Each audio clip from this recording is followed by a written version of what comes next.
we're asked to add 7 times the square root of 108 a squared b minus, so we could say subtract, minus 6 times the square root of 75 a squared b. The first step is, since this is a square root, then I want to separate 108 into factors that have perfect squares. So that would be 3 times 36. And then we have an a squared and a b. Now 36 is a perfect square, and a squared is a perfect square.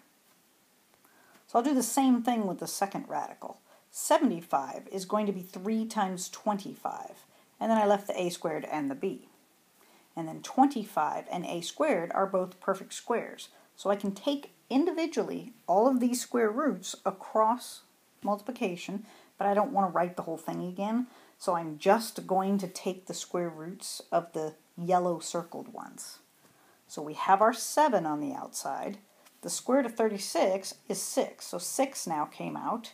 And then the square root of a squared is really the absolute value of a, but at this point we're just assuming that all the variables are positive, so we're ignoring the absolute values. So just a will come out. And then you have a 3 and a b left inside the radical. In the second one, we still have our negative 6 or minus 6 out. The square root of 25 came out as 5, and the square root of a squared came out as a. And we still have a 3 and a b left inside.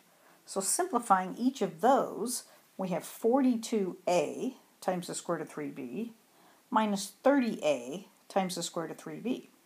Now we have to look at these carefully. What's inside the radical has to be identical. The index of the radical must be identical, and the variable, any variable part outside the radical, must be identical. And so these are. Therefore, I can subtract the 42 of them minus 30 of them to get 12 of them, which would be 12a square root of 3b.